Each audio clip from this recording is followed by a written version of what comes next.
হরে কৃষ্ণ। ওং নমো ভগবতে বাসুদেবায়। ওং নমো ভগবতে বাসুদেবায়। ওং তৎসৎ। ওং তৎসৎ। ওং তৎসৎ। রাজগুজ্জ যোগ শ্লোক নাম্বার 17। পিতাহমস্য অহম অশ্ব পিতা অহমস্য জগত মাতা ধাতা পিতামহ বেদম পবিত্র অলঙ্কার ঋক সাম যদুর এবং চ এব চ ঋক সাম যদু অধর্গ এব চ।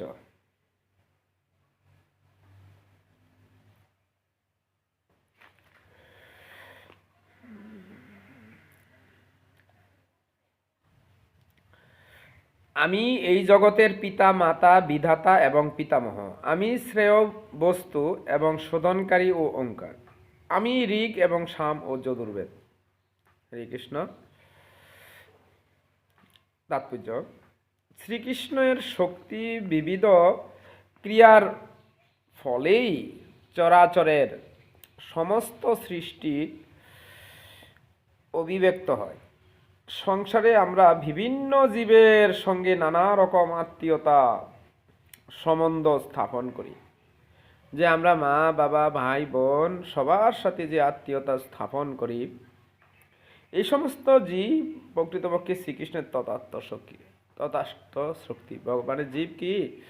ভগবানের তথাস্থ শক্তি, যা অবিশ্বত অংশ বলা হয়।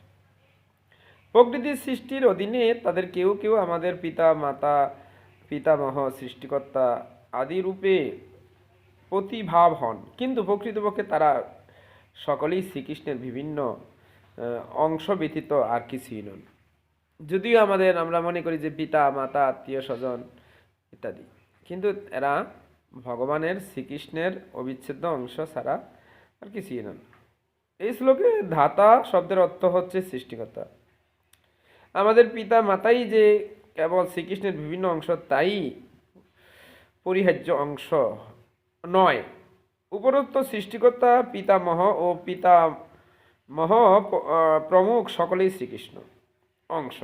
শ্রীকৃষ্ণের পরিহার্য অংশ হবার ফলে প্রকৃতপক্ষে প্রতিটি জীবেই শ্রীকৃষ্ণ। প্রত্যেকটি জীবেই কি? শ্রীকৃষ্ণ। তাই সম্পূর্ণ বেদের একমাত্র লক্ষ্যই হচ্ছে শ্রীকৃষ্ণ। বেদের লক্ষ্য কি? কৃষ্ণ। বেদের মাধ্যমে আমরা যা কিছু জানতে চাই এবং শ্রীকৃষ্ণকে উপলব্ধি করার উদ্দেশ্যেই আমাদের এগিয়ে চলে যেতে হয়। সেই তত্ত্বজ্ঞান আমাদের সৌরভগতভাবে স্তরকে কলুষিত করতে সাহায্য করে। কি? সৌরভগত স্তরকে, মানে আমরা যে ভগবানের নিত্য দাস, জীব কৃষ্ণ নিত্য দাস করিলে বিশ্বাস, তবে তার দুঃখ নাই। এই জন্যে আমাদের কি করে? উপরে এগিয়ে নিতে সাহায্য করে আমাদেরকে। সেটি বিশেষরূপে শ্রীকৃষ্ণ যেমনই সেই মানুষ সম্পূর্ণরূপে বৈদিক জ্ঞান তত্ত্বজ্ঞান জানবার বৈদিক রূপে তত্ত্বজ্ঞান জানবার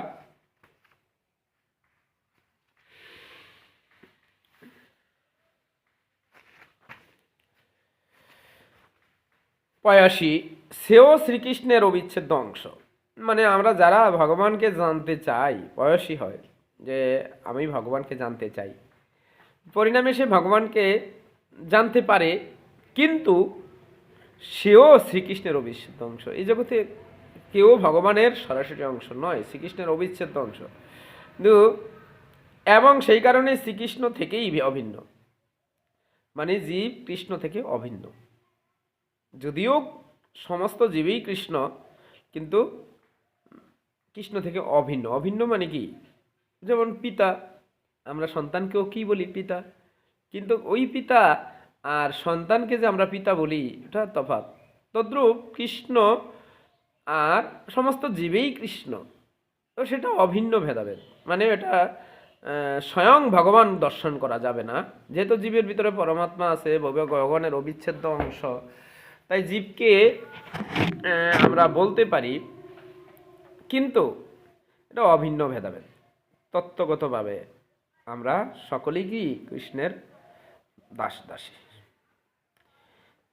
সমস্ত বৈদিক মন্ত্রগুলির মধ্যে যেমন ওং শব্দটিকে বলা হয় প্রথমে প্রণব, এবং সেটিকে হচ্ছে অপ্রাকৃতিক শব্দ তরঙ্গ, যে আমরা ওঙ্কার দেখতে চাই, ভগবানের নির্বিশেষ একটা রূপ ওঙ্কার, নির্বিশেষ ব্রহ্মরূপে এই জগতে তিনি আবির্ভূত হয়েছিলেন। ওঙ্কার প্রণব শব্দ যাকে বলা হয়। আমরা ভগবানের তিনটি রূপ, ব্রহ্ম, পরমাত্মা, ভগবান।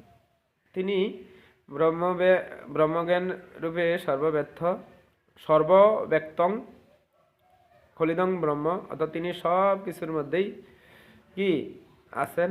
আবার দেখে যে পরমাত্মা রূপে তিনি জীবের অন্তরে বাস করেন, আর ভগবান রূপে তিনি একমাত্র প্রভু, আমরা তার শরণাগত, অর্থাৎ তার দাস দাসী। আমরা তার আরাধনা করা এই আমাদের কাজ।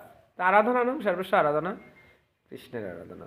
তো এখানে তাই সেটিকে শ্রীকৃষ্ণ, আর যেহেতু ঋক, সাম, যজুর এবং অথর্ব বেদের কথা বলা হয়েছে এখানে, এই বেদ চতুর্বেদের মন্ত্রের মাধ্যমে প্রণব বা ওঙ্কার অত্যন্ত বৈশিষ্ট্যপূর্ণ, তাই সেটিকে শ্রীকৃষ্ণ বলেও জানতে হবে, কৃষ্ণ নিজেই সেগুলি জানতে হবে।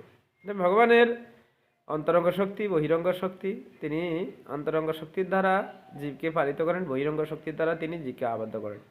সবই কিন্তু ভগবানের শক্তি, কিন্তু প্রকৃতপক্ষে ভগবানের ভক্তরা তার বিষ্ণু তত্ত্ব রূপের উপাসনা করে। তো এখানে এই শ্লোকের ব্যাখ্যাতে কি বলা হয়েছে, যে আমি পিতা, মাতা, ভ্রাতা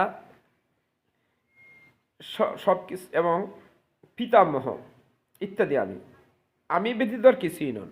এই জগতে সব কিছুর মধ্যে আমি ছাড়া এই জগতে শূন্য। তাই আমরা যা কিছু দেখতে পাচ্ছি সবই স্রষ্টার সৃষ্টি। এই জন্য বলছে সেই মাতা, সেই পিতা, সেই যে কৃষ্ণ প্রেমদাতা। আমরা এই জগতে পিতা মাতাকে কিভাবে দেখব?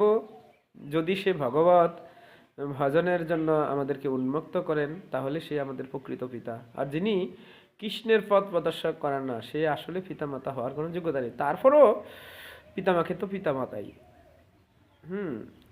তো ভাগবতের কথা তো আর এখানে আমরা ধারণ করার ক্ষমতা নাই। পিতামাতাকে সম্মান করতে হবে, যে অবস্থায় থাকুক না কেন। কিন্তু ভাগবত বলছে তারা পিতামাতা নয়, কিন্তু না, আমরা যেন সেটা ভাবি না, পিতামাতাকে অস্বীকার করা যাবে না। তাই হরে কৃষ্ণ। তাই আমরা অন্তিম সময়ে কৃষ্ণকে লাভ করার প্রয়াসী। হরে কৃষ্ণ।